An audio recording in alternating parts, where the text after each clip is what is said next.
Hello and welcome to all of you friends. मैंने पिछले video में फंडामेंटल राइट्स डिस्कस किया था और उसमें मैंने बताया था कि 6 ही फंडामेंटल राइट्स अभी प्रेजेंट में है। Right to equality, right to freedom, right against exploitation, right to freedom of religion, cultural and educational rights, right to constitutional remedies and right to property जो था उसे 44वां अमेंडमेंट 1978 में डिलीट कर दिया गया और उसे एक लीगल राइट और कॉन्स्टिट्यूशनल राइट का दर्जा दिया गया और आर्टिकल 300 ए आर्टिकल के तहत ऐड किया गया कॉन्स्टिट्यूशन में।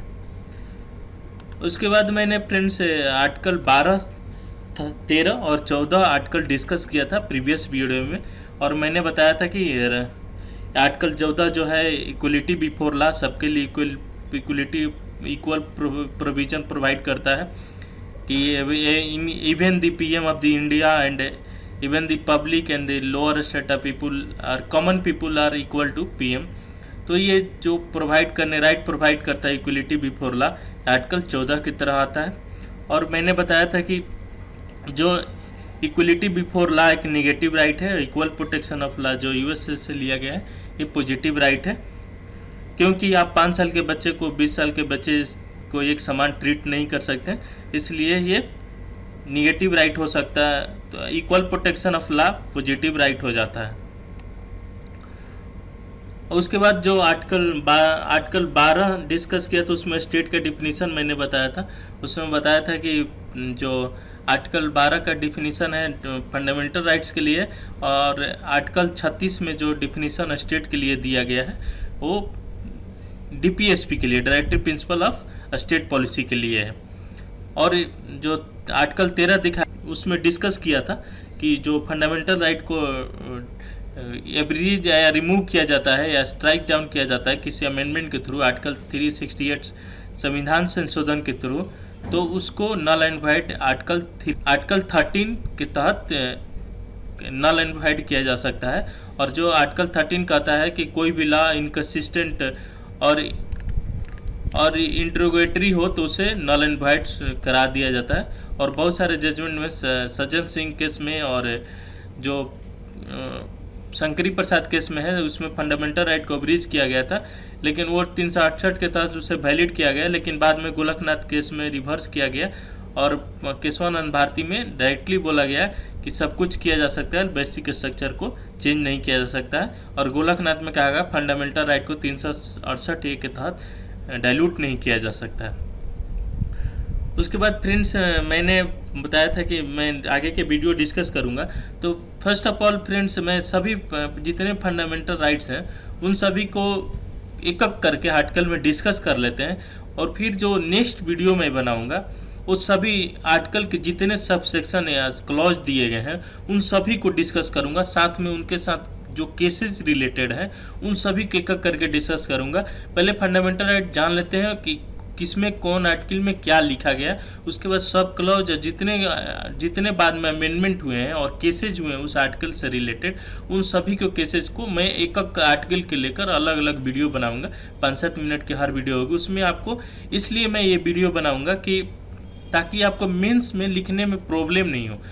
आर्टिकल तो सब कोई जान जाता है कि आर्टिकल ये बोलता है, लेकिन जब आप मेंस में लिखने जाते हैं ना तो आपको केसेज लिखना पड़ता है, आर्टिकल के सब क्लॉजेज भी लिखना पड़ता है। जैसे इकोनॉमिक वीकर सेक्शन है तो उसमें 15.5 में क्लॉज ऐड किया गया, फिर से 16.4 में क्लॉज ऐड किया गया, 16.5 में क्लॉज ऐड।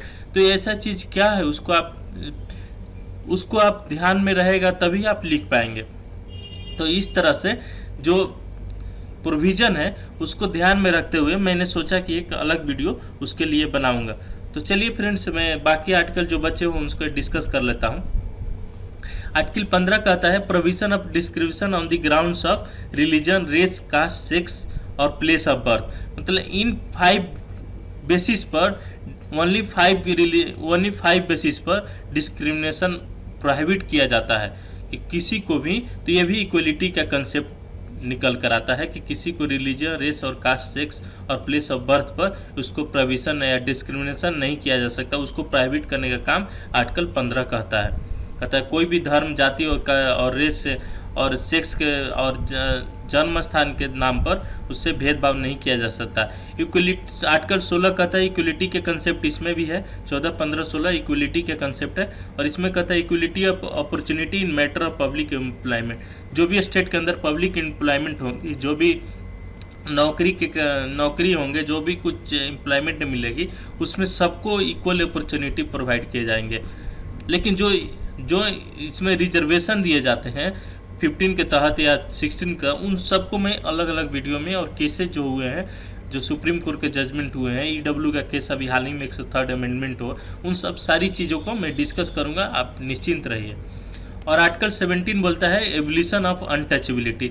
जो भी अस्पृश्यता है समाज में, अनटचेबिलिटी है, किसी को, छोटे वर्गों को मंदिर में नहीं घुसने दिया जाता है, तालाब से पानी नहीं लेने दिया जाता है, इस तरह के जो भी हीनस क्राइम किया जाता है, इन मतलब जो अनटचेबिलिटी होता है उन वर्गों के खिलाफ, तो इसको रोकने का काम करता है आर्टिकल 17 के तहत। एवोल्यूशन ऑफ टाइटल के काम करता है आर्टिकल 18।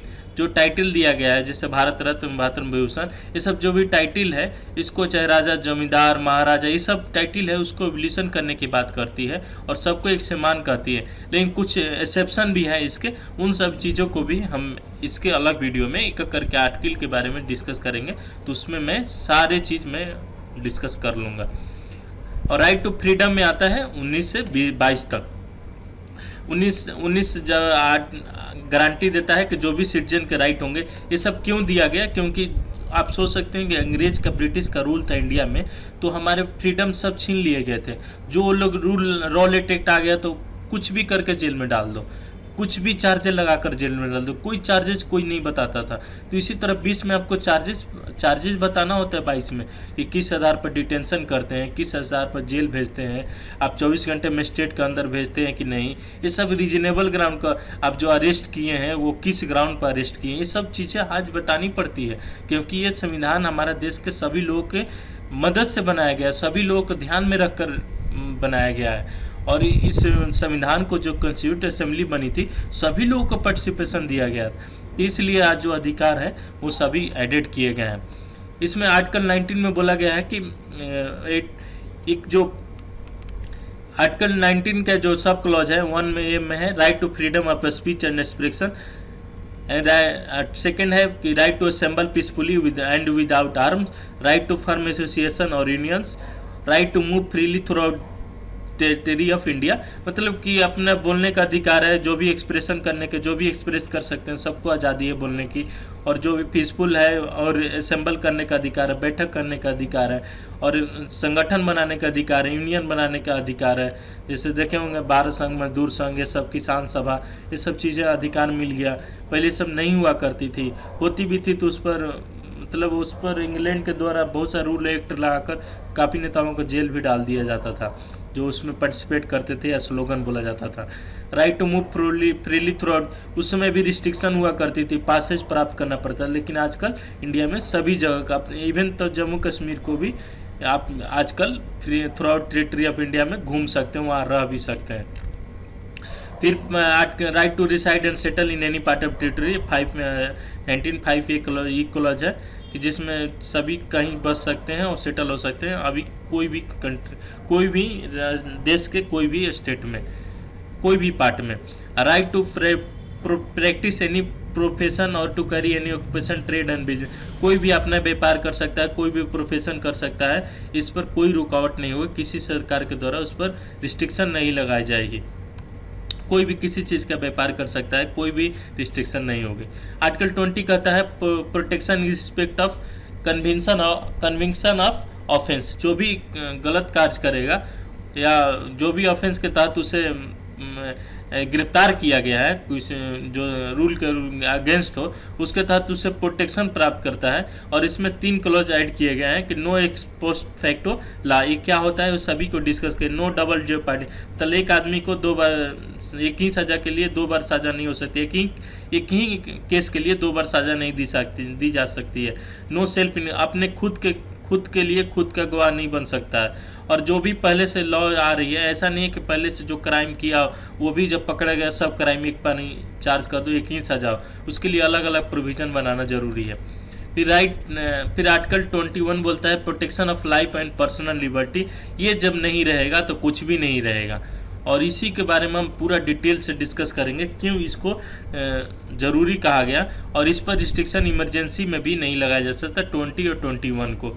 19 तो इमरजेंसी के समय ऑटोमेटिकली सस्पेंड हो जा सकता है, और भी राइट्स प्रेसिडेंट चाहेंगे तो सस्पेंड कर सकते हैं, लेकिन 20 और 21 को सस्पेंड नहीं किया जा सकता। यही चीज़ सस्पेंड हो जाएगा तो फिर तो हम ब्रिटिश काल के समय में रहने लगेंगे, फिर हमारी सब चीज़ ख़त्म हो जाएगी। इमरजेंसी के मतलब हो जाएगा कि पूरे लोगों की अपना जो लाइफ थ्रेटन हो जाएगी, जो लिबर्टी के लिए हम आज़ादी लड़े वो भी नहीं रहेगी, तो फिर ये देश का संविधान क्या करेगा।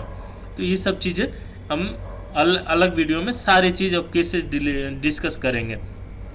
एडीएम जबलपुर का केस हो, चाहे जो भी केसेज हैं हम डिस्कस करेंगे। ये 46वां अमेंडमेंट के तहत ऐड किया गया right to education, fundamental right बनाया गया। पहले फंडामेंटल राइट नहीं हुआ करता था, तो 21A आर्टिकल सब क्लॉज जोड़ा गया।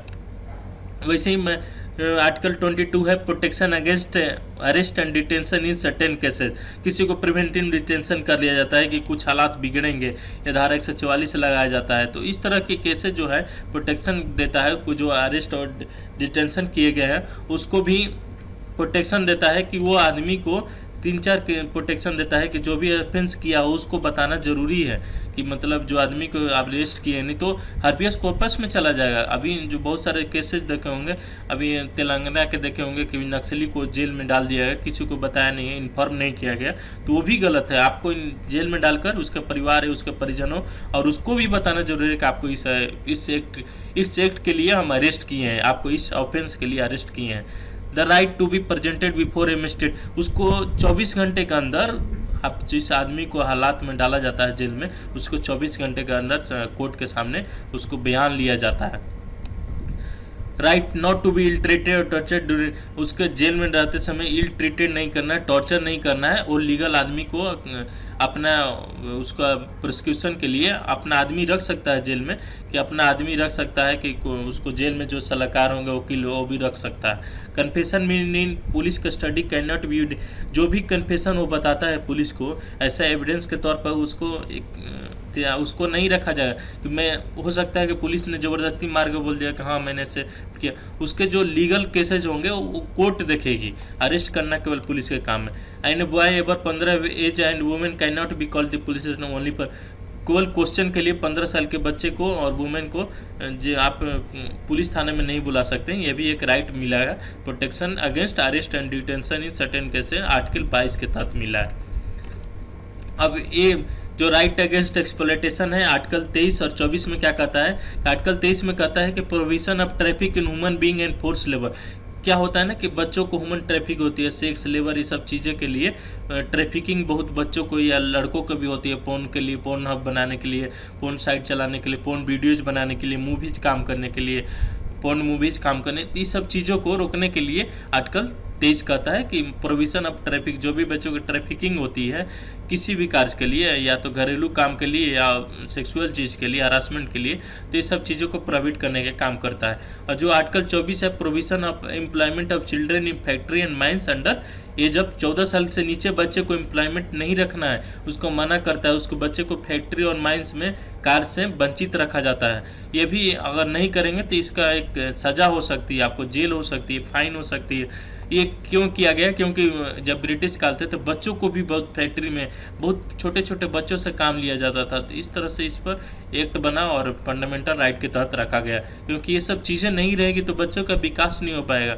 बच्चे का विकास नहीं होगा, एजुकेशन नहीं होगा, फिर तो सरकार पर बर्डन नहीं पड़ेगी, फिर सरकार किस काम की, फिर ये कॉन्स्टिट्यूशन किस काम की, फिर हमारे संविधान और संविधान के निर्माता किस काम के हो जाएंगे। आर्टिकल कहता है, आर्टिकल 25 से 28 तक कहता है कि फ्रीडम ऑफ रिलीजन दिया गया, right to freedom of religion. पहले क्या होता था, सती को दबाया गया, जो विडो रीमैरेज लिया गया, फिर से जो फीमेल इन्फेटिसाइड हो, तो ये सब चीज़ें से ऑर्थोडॉक्स हिंदू थे उनको गुस्सा होता था कि मतलब हमें प्रोफेशन पर रोक ले थी। एक्चुअली में सही चीज़ें, लेकिन बहुत सारी चीज़ों क्या होता है मिशनरी हमें सिखाए, जो क्रिश्चियन मिशनरी थी वो कुछ इंटरफेयर करने लगी हिंदू मैरिज में, चाहे जो चीज़ में एज कंसेंट जो है, शारदा एक्ट 1930 में पास हुआ, ये जो भी एक्ट पास की तो हिंदू को सेंटिमेंट को थोड़ा धक्का लगा था ब्रिटिश काल में, उसी से इंस्पायर्ड होकर इसको right to freedom of religion में रखा गया 25 से 28 तक। इसमें क्या कहता है आर्टिकल 25 में, freedom of cosine free profession practice and propagation of religion. ये बोलता है कि किसी भी आदमी को खुद से जो कोसाइन फ्री प्रोफेशन करने का, प्रैक्टिस और रिलीजन का प्रैक्टिस और प्रोपेगेशन करने का, प्रचार करने का उसका अधिकार है। और जो आर्टिकल 26 कहता है कि जो भी रिलीजियस अफेयर है खुद से मैनेज कर सकता है, उसका अधिकार है। जो भी मठ का संचालन करना है, जो भी मस्जिद का संचालन, ये सब चीज़ें अधिकार है, उसका खुद का रिलीजन राइट है, रिलीजियस राइट है। इसी के तहत केशवानंद भारती गए थे सुप्रीम कोर्ट में, और उनके ज़मीन का भी मैटर था, दोनों मैटर था। तो इस तरह से ये सुप्रीम कोर्ट में राइट टू फ्रीडम को लेकर गए थे। बाद में बेसिक स्ट्रक्चर डॉक्ट्राइन का निकल कर आया था जजमेंट में।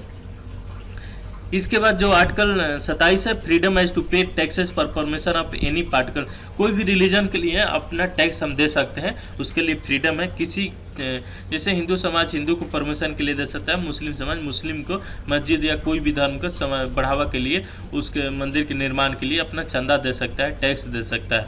और 28 में कहता है freedom from attending religious instruction. कोई भी रिलीजियस इंस्ट्रक्शन को अटेंड करने का अपना फ्रीडम है। ये नहीं कि कोई सरकार बोलती है कि ये करना है तो करना, अपना खुद का रिलीजियस इंस्ट्रक्शन अपना खुद का है कि आप फ्रीडम है कि कोई भी आप अटेंड कर सकते हैं, नहीं कर सकते हैं, ये आपका खुद का राइट है। फ्रीडम फ्रॉम अटेंडिंग रिलीजियस, सूर्य नमस्कार कर भी सकते हैं, नहीं भी कर सकते हैं, खुद का राइट है, लेकिन करेंगे तो अच्छा होगा। तो इस तरह से आप अगर नहीं है तो आप नहीं कर सकते हैं, ये भी एक फंडामेंटल राइट में आता है। कल्चरल एंड एजुकेशनल राइट है आर्टिकल 29 एंड आर्टिकल 30। तो ये में आर्टिकल 29 में बोलता है protection of interest of minority है।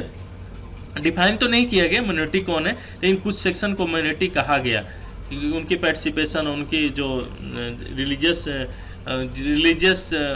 कल्चर थे उस चीज़ को लेकर, ट्रेडिशनल कल्चर उस चीज़ को देख कर ही माइनॉरिटी में लिया गया है, एक्चुअली में डिफाइन नहीं किया गया था संविधान में। तो आर्टिकल 29 में है protection of interest of minority. Article 30 कहता है कि right of minority to establish and administer educational system. कोई भी मदरसा या जो भी हिंदू धर्म के तहत गुरुकुल है, ऐसा चीज़ है, तो अपना राइट माइनॉरिटी को है कि राइट है कि मतलब वो अपना एजुकेशनल इंस्टीट्यूशन को इस्टेब्लिश कर सकता है। हिंदू माइनॉरिटी नहीं है, लेकिन जो मस्जिद है, जो बौद्ध है, ये माइनॉरिटी में आते हैं, क्रिश्चियन है माइनॉरिटी में आते हैं, वो अपना मॉनिटर कर सकते हैं और एजुकेशनल इंस्टीट्यूशन अपना इस्टेब्लिश कर सकते हैं, अपने अनुसार चला सकते हैं। आर्टिकल 32 कहता है कि remedies for enforcement of fundamental, यही सबसे बहुत सोल ऑफ द कॉन्स्टिट्यूशन कहा गया बी.आर. अम्बेडकर के द्वारा, संविधान की आत्मा बोली गई, क्योंकि यही ऐसी चीज़ है जो सारी राइट दी गई है उसकी रक्षा यही आर्टिकल 32 करता है। कोई भी राइट का हनन हो या कुछ भी प्रोनाउंसिएशन गलत अगर होता है किसी अमेंडमेंट के थ्रू या कोई रूल्स और रेगुलेशन थ्रू, तो ये आर्टिकल 32 के तहत कोई भी direct supreme court, high court में डायरेक्टली जा सकता है और वहाँ उसे जजमेंट एक्सपेक्ट कर सकता है सुप्रीम कोर्ट, हाई कोर्ट के द्वारा। वो आर्टिकल 30 के तहत जाएगा कि जो भी फंडामेंटल राइट है उसको इन्फोर्समेंट कराने के लिए या जो भी रिमेडीज हो, कोई भी कमी होगी, ड्रॉबैक होगी, उसको कमी को दूर करने के लिए इस चीज़ में आर्टिकल 32 के तहत सुप्रीम कोर्ट में जा सकता है। तो फ्रेंड्स, मैंने आज ये फंडामेंटल राइट मैंने जो पिछले बार वीडियो में डिस्कस किया था, आज मैंने सभी आर्टिकल के जितने जो उसमें स्टेटस है, क्या कहा गया, उन सब चीज़ों को मैंने डिस्कस किया। लेकिन मैं नेक्स्ट वीडियो में सभी एक आर्टिकल का वीडियो बनाऊंगा जिसमें सारे केसेस से लेकर सारे सब क्लॉज जो ऐड हुए हैं बाद में, वो सब क्लॉज क्या कहता है, उन सब सारे चीज़ों को मैं डिस्कस करूंगा, एक एक पॉइंट को डिस्कस करूंगा और साथ में मैं प्रीवियस ईयर क्वेश्चन को बेसिस रख कर डिस्कस करूंगा कि जिससे आप बीपीएससी या यूपीएससी के दोनों एग्जाम में आप लिख सकते हैं।